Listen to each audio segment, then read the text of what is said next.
And welcome to another at-home installment of MLB Tonight, presented by Camping World. Joining you from the home studios, Matt Vasgersian, joined by Dan Plesac and Harold Reynolds, courtesy of NTT Home Plate Cam, as always. And guys, we begin the program tonight with some breaking news. The latest in Major League Baseball and the Players Association's attempts to play this season. Ken Rosenthal breaking this on Twitter. MLB has rejected the union's proposal for a 114-game season and said it would not send a counter, sources tell The Athletic. The league has said it started talks with owners about playing a shorter season without fans and that it is ready to discuss additional ideas with the union. Some more context from Joel Sherman on this one. He echoed the same sentiments by Kenny and then added this: they're sitting on essentially implementing a 48 to 54 game season for full prorated salaries or 82-ish games at less than prorated, sources tell the New York Post. It sounds like, and we can cobble this together from the two tweets, that the 114-game proposal by the union has been roundly rejected and that the owners are now sitting on essentially two choices: a shorter season for the full prorated salary that was negotiated back in March, or playing a longer season, more games, under the financial framework of the sliding scale presentation that was given the Players Association earlier, whereby higher paid players would take the biggest salary reductions. This does not sound entirely encouraging, Harold. What's your read? Well, I look at it this way. They're still negotiating. Remember, the owners came out with an offer. The players came back and said, it's a non-starter. Then they sent a package for 114 games. Now the owners are saying, all right, that part of it, we're not talking about. Let's go to another plan, as Ken was saying, basically is what his language, the way I read it. So we're still talking. Look, we've got a little ways to go. The pressure's mounting, no doubt. But I do think as long as there's conversation and nobody's saying, I'm done, I'm not talking anymore, then you continue to negotiate. And I think that's where we're at. You know, too, Harold, we don't know what that internal clock is. Like, what is that day that both sides would like to get together and strike a deal where they can come to an agreement on some sort of a season? Harold, you and I have been through a lot of these labor negotiations during our playing days, and there's normally that date. And whatever that date is, I would assume there's going to be some jockeying back and forth. And until it gets to the last hour, I think this is what we're going to see for a while. One side rejecting another, and then hopefully some way they can meet a compromise. Very important point. We don't know what that 11th hour is. A lot of people in the media, Harold, represented last week as being the end of the timeline. None of us believed that to be true. So with an eye toward optimism, maybe there is still time to get this done. Well, yeah, I mean, we've already cut down what we thought spring training would be 4 weeks to 2. So that gives you 2 more weeks on the calendar of what the players and the owners might be thinking. There was no doubt a month ago our conversations were 4 weeks of spring training. Now we're at 2. So that gives them an extra 2 weeks in this, whatever the number might be anyway. I think we just got to continue to wait this thing out and see what happens. And I do think there's going to be baseball at some point in time this year. I just feel that way. I feel strong about it. Dan, there was an expectation. Matt, no, go ahead.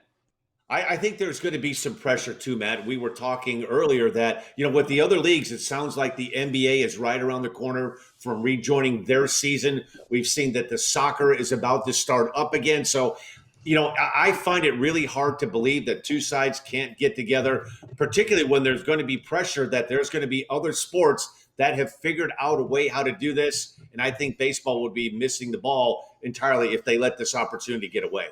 Yeah. And Matt, one more thing on that I think is important too. I've always said, I think if you've figured out the health issue, you'll figure out the numbers. Nobody's discussing health anymore. That was a big issue early. So it sounds like they might have got that taken care of. And if they've gotten that part of it taken care of, I feel pretty good about getting a deal done. Yeah, and I think a lot of people set themselves up for disappointment, fans and us as well, by thinking that this was going to get rubber stamped quickly. It's a negotiation, and it was probably naive to think that the first set of documents exchanged between the two sides were going to be signed off on. This is going to take a while because there are some very complicated issues at stake here, Harold. Oh, no doubt about it. I think anytime you start talking about service time, money, and what might happen and what teams may get going where, you're going to have complications in a negotiation. And I guess the biggest thing that's come to light, Dan, is that it's not, hey, baseball is going to save the world. There is business that has to be taken care of first. And that's really what it looks like and sounds like. You may not like it, but that's the facts. And I think we're all on edge right now. I think everybody across the world, we're wanting to have sports. We want to see our favorite sport, our favorite team to get back to whatever the normalcy is. I think we're all looking forward to that. Well, Harold, let's talk about the world, the country specifically. Players and Major League Baseball have issued statements in light of the social unrest happening all around our country. We offer our condolences to the families of George Floyd, Ahmaud Arbery, Breonna Taylor, and all the families that have lost loved ones due to senseless killing and injustice. To be clear, our game has zero tolerance for racism and racial injustice. The reality that the black community lives in fear or anxiety over racial discrimination, prejudice, or violence is unacceptable. The league statement went on to read, addressing this issue requires action both within our sport and society. MLB is committed to engaging our communities to invoke change. We will take the necessary time, effort, and collaboration to address symptoms of systemic racism, prejudice, and injustice, but will be equally as focused on the root of the problem. So Major League Baseball not only making statements, but so are players and former players turned executives. Hall of Famer Derek Jeter with this. I'm deeply saddened by the death of George Floyd and feel the pain and outrage it has caused his family and people throughout the world. This is a narrative that has happened far too often with us as people of color. It is time for racial hatred to end and to be unquestionably recognized and responded to with severe punishment. Jeter's statement went on to read, it is encouraging to see people of all colors around the world speaking out and protesting another human tragedy that has too often been the death of a black person. I hope that my children and nephews don't have to live in a society where people are unjustly treated because of the color of their skin. And finally, he wraps up with this, I hope that their white friends grow up to recognize that it is not only enough to verbalize their non-racist views, but also to participate at an active level to eradicate racism. Current players also weighing in on social media include Dexter Fowler, who had these well-chosen words, I will remember your silence for the rest of my life. Businesses, friends, neighbors, teammates, current and former, silence is not okay. Now's a good time to go out of your way to tell the world you stand by Black lives. Real hard-hitting stuff, and I think it's indicative of a league and players and personnel within the league who feel some solidarity in this message, one of humanity, not one of right or left, but for me, it's a human issue. Harold, give me your thoughts. Well, no doubt about it. I think one of the reasons this has been so front and center than other things that have happened in the country before, we've had protests, we've had different people be murdered. There's not a whole lot going on. People are at home. The pandemic has really brought this into center focus. There's not other sports. There's not a lot of distractions. So this has become a number one attention. So maybe now that it is solely the focus of the country, we may see some change. As far as baseball, you know, you look back at Jackie Robinson, we talk about Jackie all the time. You can almost take Jackie's words and his life as a beacon to be out in front. And I hope our sport continues to lead in this way and continues to change and be able to make that change. But to me, it is about a community. It is about a group. And that's what I love about the locker room setting, Dan, because you have people from all cultures, all nations, all nationalities, all religions that get along and understand it. And there's a true brotherhood there. So hopefully through sports, not only baseball, but all the others, those relationships can be a leader throughout this country as well. You know, Harold, like all of us, like most people right now, we're all watching the news. We're on social media. You're on Instagram and on Twitter, and you're trying to come up and say, what is the right thing to say? And I want to read a tweet, Le'Veon Bell, running back for the Jets. And I thought this summed up the way I feel about it. And I think the way that most people feel about it. The tweet says, it's much bigger than it being blacks versus who's not black or who's not a cop and who is a cop. Because not all blacks are thugs and not all whites are racist. Not all cops are bad cops. Just imagine all the innocent people who can get hurt from negative protest and riot. And We have to do a better job as a society, as a world, to be more sensitive, to be more loving and more caring. And I thought this tweet from Le'Veon Bell, of all the things that I've read, and we're all scouring through all types of social media, I thought, to me, this hit the nail right on the head. You know, each of the clubs in Major League Baseball have responded to the state of society, the Rays among them, and they chose to quote Jackie Robinson, Harold, back to the example that you brought up.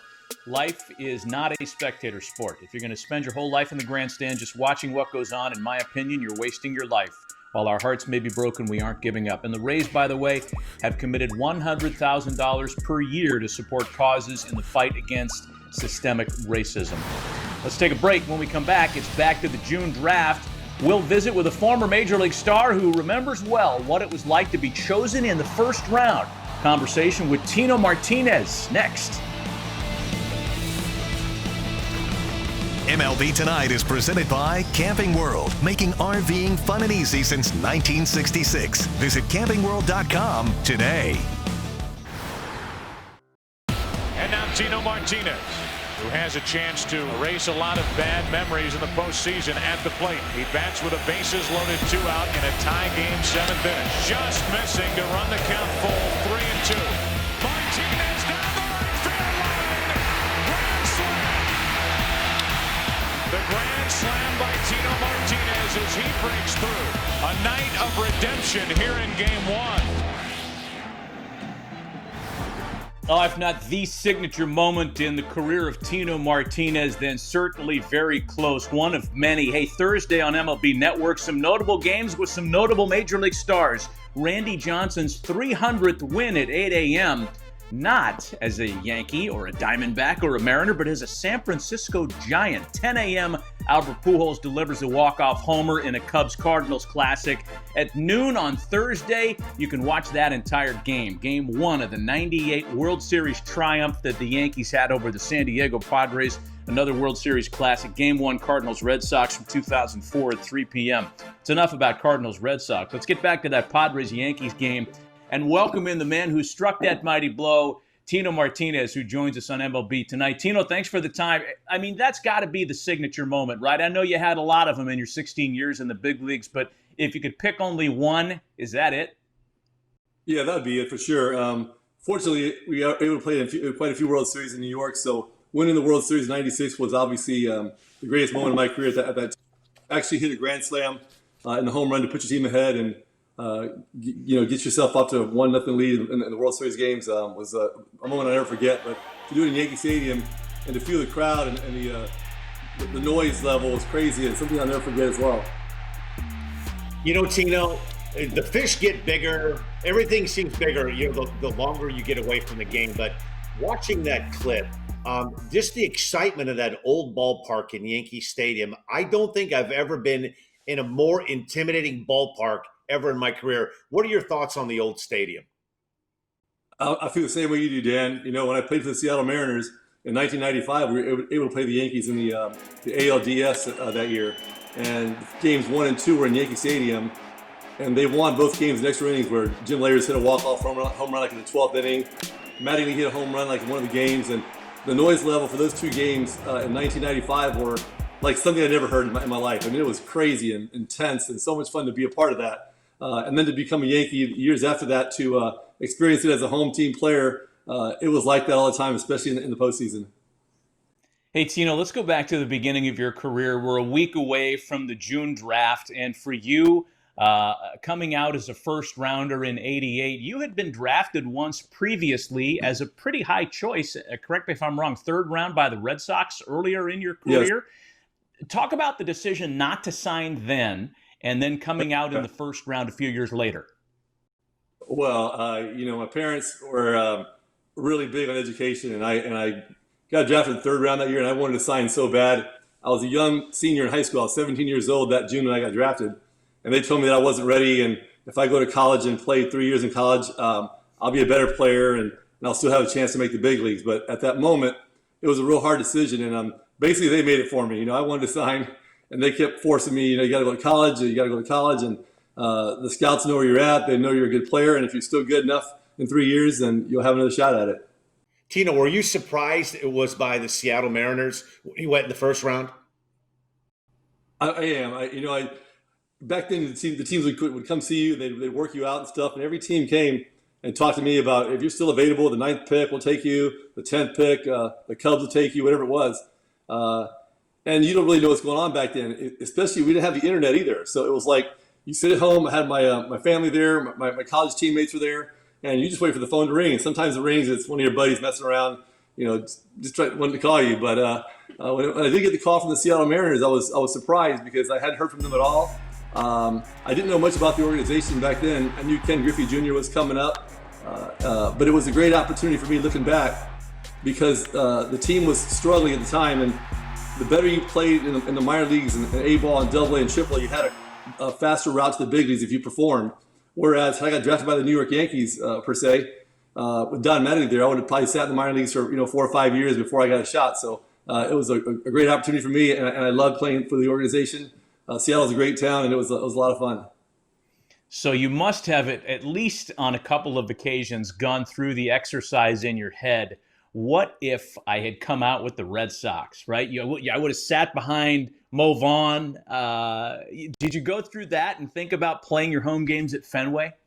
I did, and I loved watching Fenway games on TV. With the Red Sox, same thing. The atmosphere there always seemed so loud and fun to be a part of. And Wade Boggs is from Tampa. He went to high school here in Tampa as well, and we followed him a lot, especially in Boston. So Mo Vaughn and I were the same age group. So he got drafted somewhere along the line there.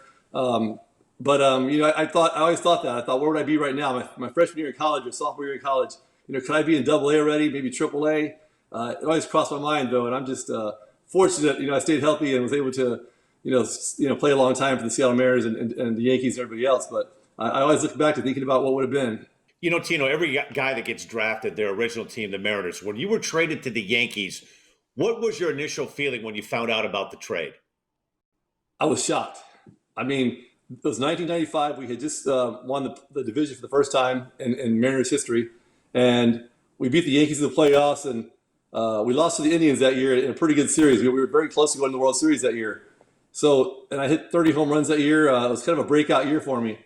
And, I went home that off season, and, like today we have ESPN, like MLB Network. We didn't have that back then. So I picked up the paper one day in Tampa, and just the baseball section, it said Tino Martinez on the trading block. And I was like, man, the trading block had a good year. We have a good team coming back and a chance to, go to the World Series again, I think, if, that kind of a team we had. And I saw Lou Piniella one day here in Tampa at the golf course. And I said, Lou, am I getting traded? And he said, yeah. He said, the organization, they have a budget and you're eligible for arbitration. They can't take you to arbitration. We have too many guys under big contracts.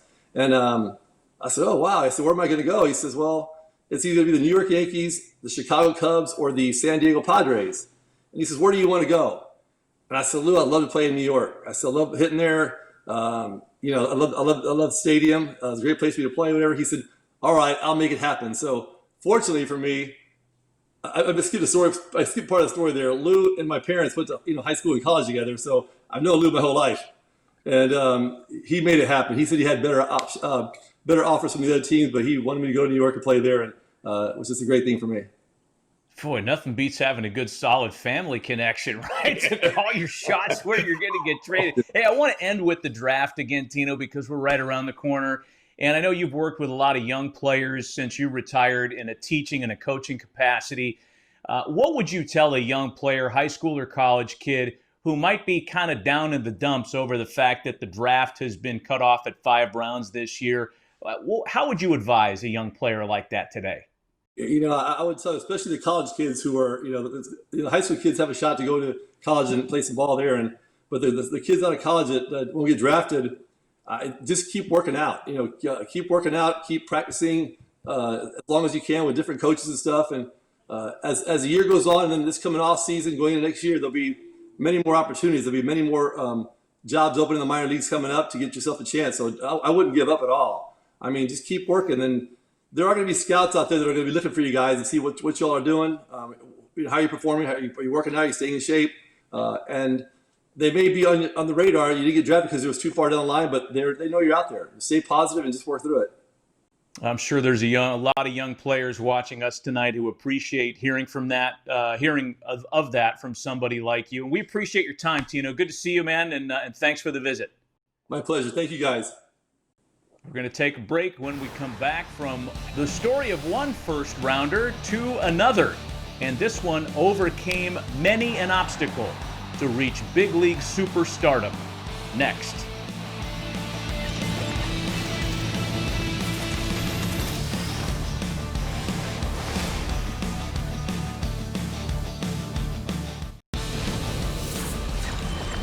Home Plate Cam is presented by NTT.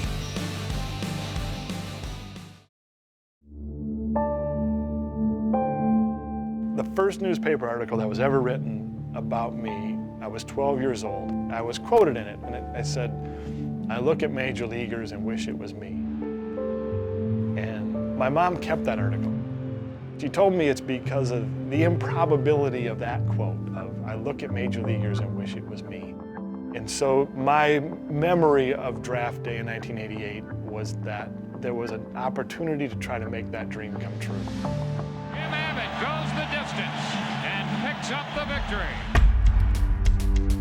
I was aware that there was some debate about whether or not, I could play professionally. I remember a few major leaguers were asked, do you think a kid with one hand could play at the major leagues? But the truth is, playing on the Olympic team with guys like Andy Bennis, Tino Martinez, Robin Ventura, all these guys were going to be drafted. I had played with them, I had held my own with them. It was at that point that I really started to think, these guys are going to go play in the major leagues. I may have that same opportunity. I may have that same ability to prove myself. The day of the draft in 1988, I remember being at home, trying not to wait, trying not to anticipate a phone call and getting too caught up in it. I just didn't know. I didn't want to get my expectations too high. I didn't want to have my hopes killed by something that didn't happen. So I just remember it being a beautiful day outside. It was a summer day, and just being incredibly happy when the call came. Mike Port, the general manager for the Angels, called and said, "We've selected you. We believe in you. We think you can help this organization quickly." I remember him saying that, and he said that, "I want you to know that we didn't draft you for any reason other than we feel like you can help this team and help us quickly." And that was all I needed to hear. We were just so excited, and one part of my life is probably coming to an end, but there's this new exciting adventure on the horizon. Jimmy Abbott making his major league debut. The kid is going to be an outstanding pitcher in the major leagues for a long time. My dad always said to me, "Jim, what's taken away once will be given back to you twice." And the ground ball to short. Velarde. He did it. He did it. No hitter for Jim Abbott. A lot of people talk about my hand and being what I was born without, but the truth is I was given so much more. Coming from Flint, Michigan, playing on the West Coast with the Angels, on the East Coast with the Yankees, and in Chicago with the White Sox, and in Milwaukee with the Brewers, I got a chance to see every side of what it's like to play Major League Baseball.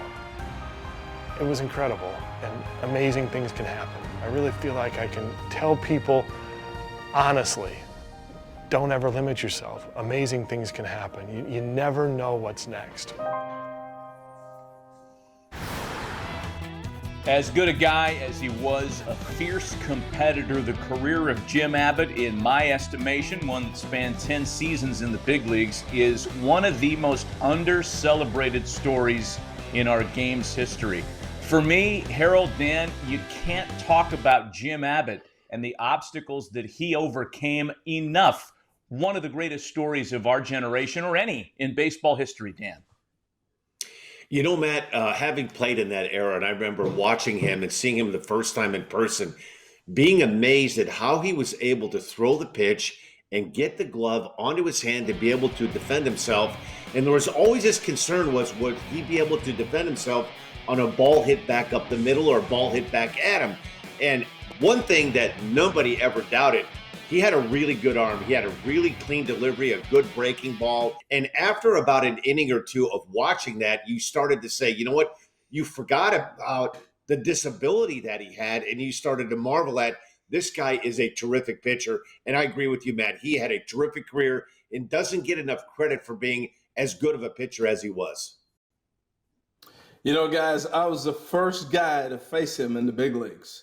And I remember watching him warm up on the on-deck circle. Obviously, you want to know what kind of stuff a pitcher has. What's his fastball? What's his slider? But I was just so drawn into watching him release the ball, flip his glove around, and catch it on the same hand that you almost forget that you have to face a guy who's going to try to get you out. So by the time I got to the plate, I think after a pitch or two, you're like, wow, this guy's got good stuff. I better lock in, because you just get so caught up in recognizing that it was amazing, almost like a magician's trick when he threw the ball and how quick he would turn that glove around and catch it. I don't think anybody could really ever do that. He had to have been doing that at an early age. It was amazing how he was able to get that glove on the other hand and protect himself, get it back on his hand and protect himself. All right, guys. I got a hit, by the way, Dan. Oh, yeah, you did? Saying, it off. Had to throw that. Just saying. From a star that came from the first round of the draft in 1988 to some of the future stars who may be selected next week. Our draft day experts join us for a preview coming up next on MLB Tonight.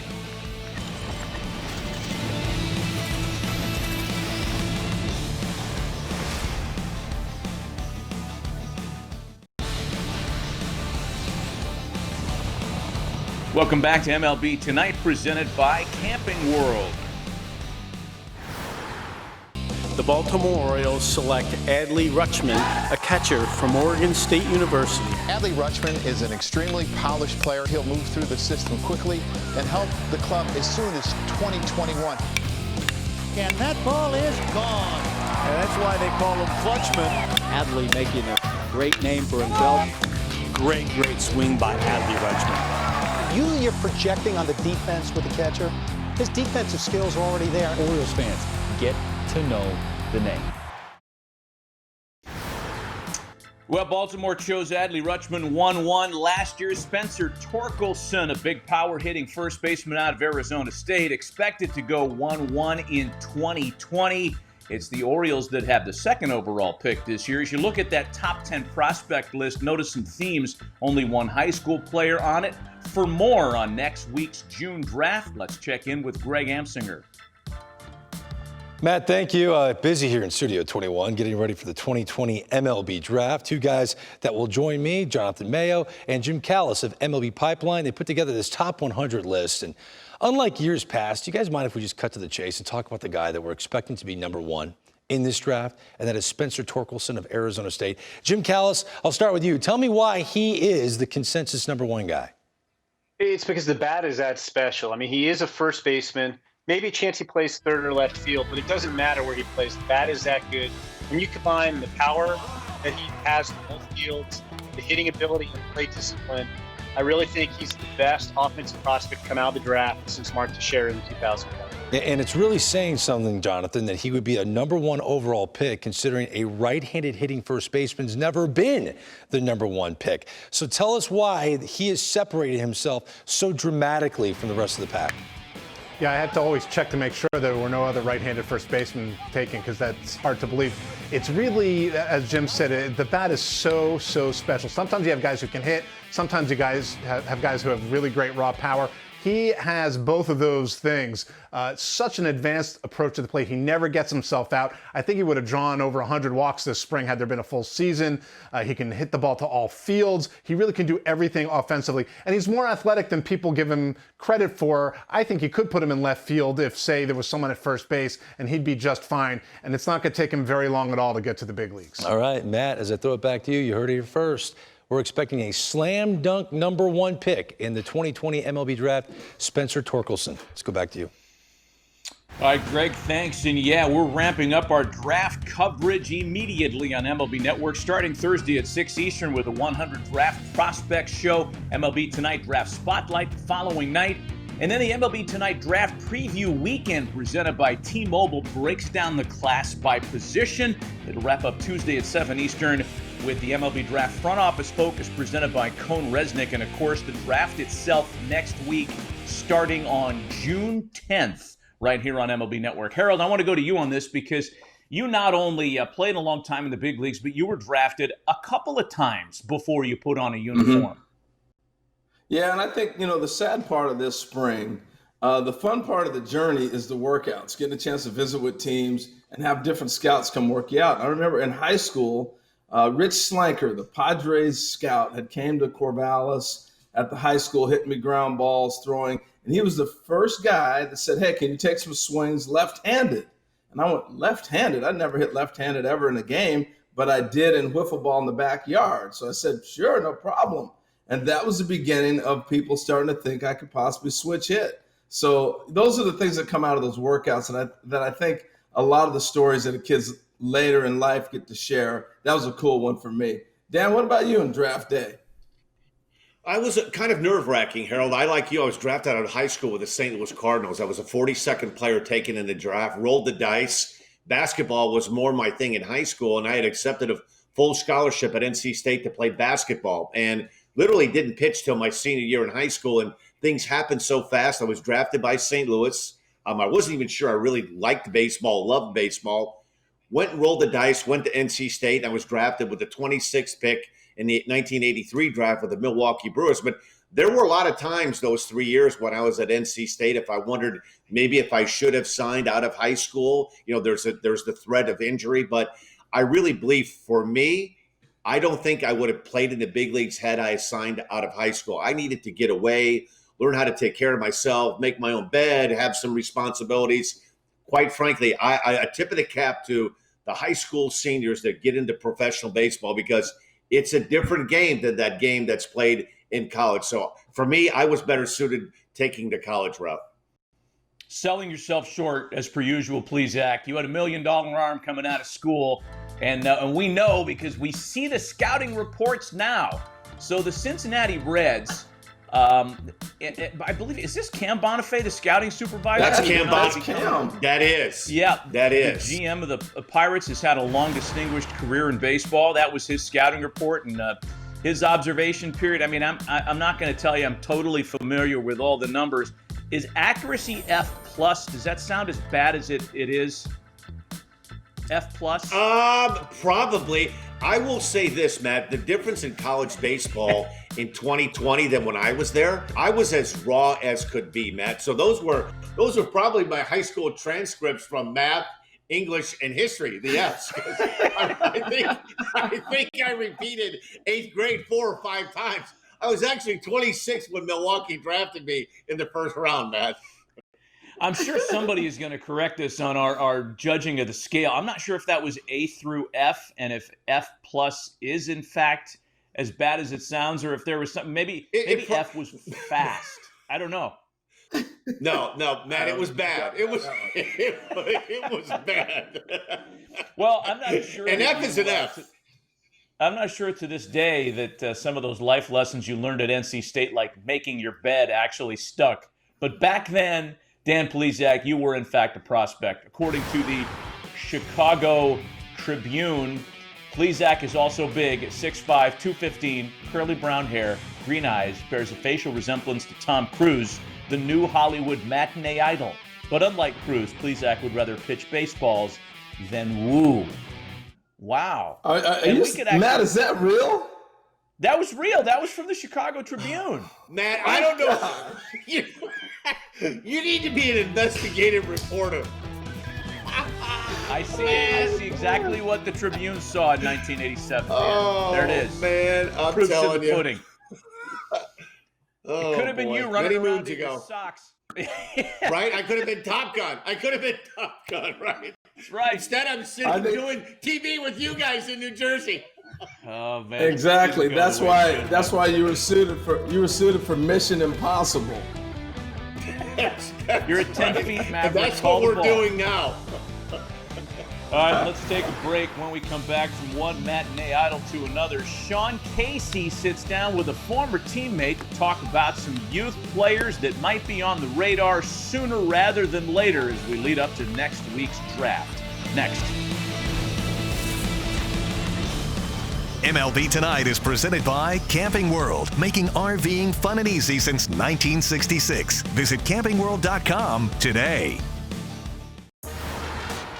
Once again, our live coverage of 2020's Major League Draft begins June 10th with round 1 at 5 Eastern. The following night, June 11th, rounds 2 through 5 right here on MLB Network. High school, college, amateur baseball all coming together. And speaking of the amateur play, Team USA 18 and under trials coach Jack Wilson played a long time in the big leagues.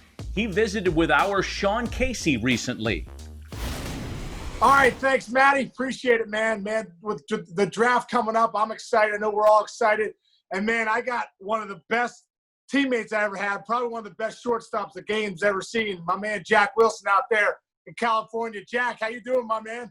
Case, man, good to see you, dude. How are you?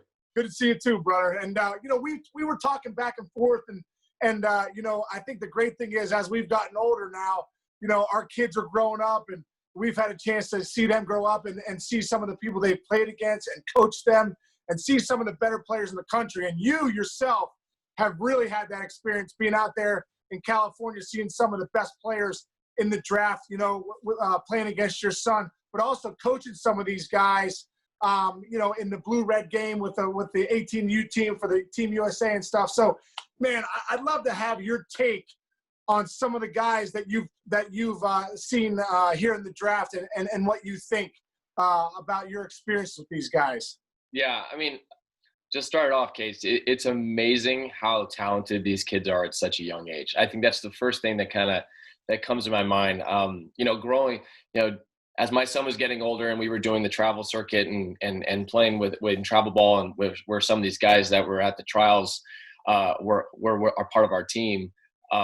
Just seeing their ability, their strength, and what they could do on a baseball field at 15, 16, 17, 18 years old is just mind-blowing to me.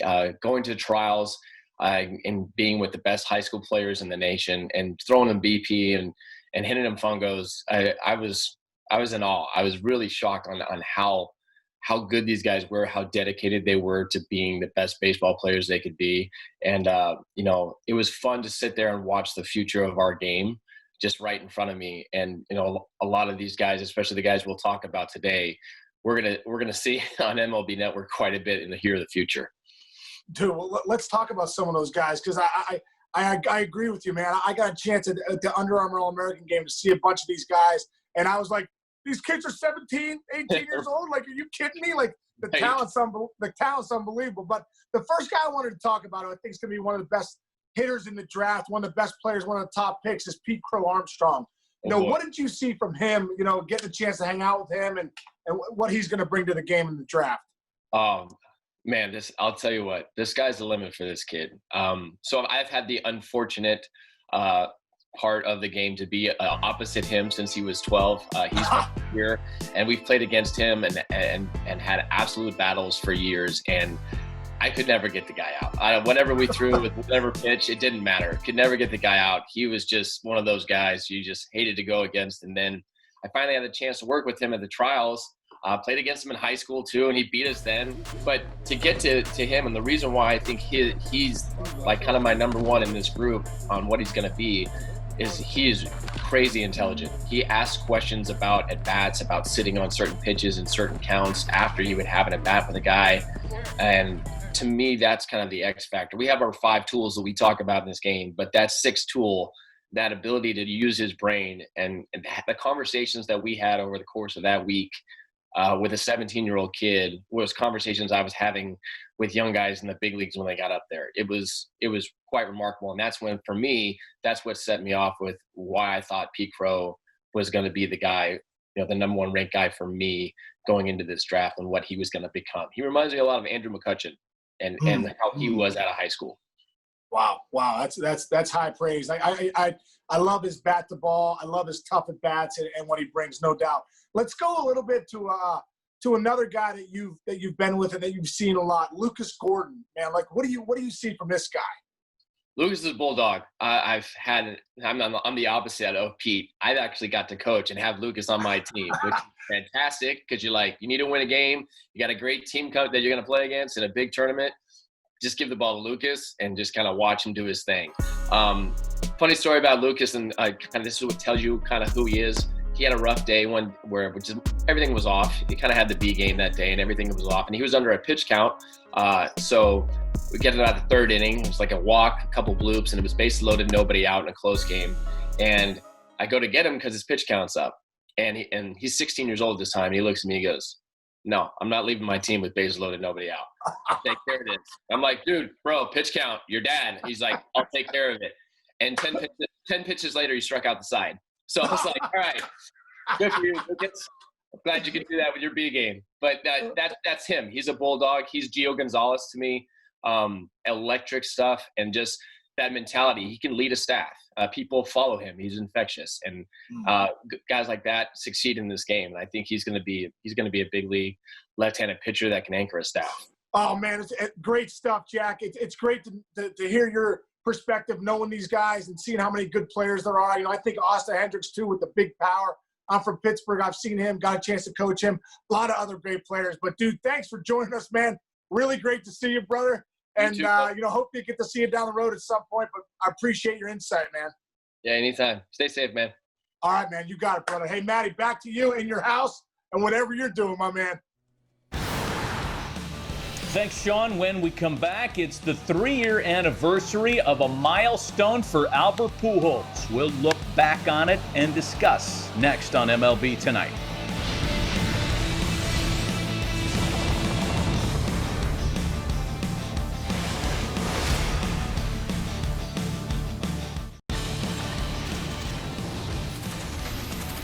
Welcome back to MLB Tonight, presented by Camping World. It was 3 years ago that future Hall of Famer, 3-time MVP, and 10-time All-Star Albert Pujols reached yet another milestone in his illustrious career with home run number 600. Fast forward to today as we look at 600 again.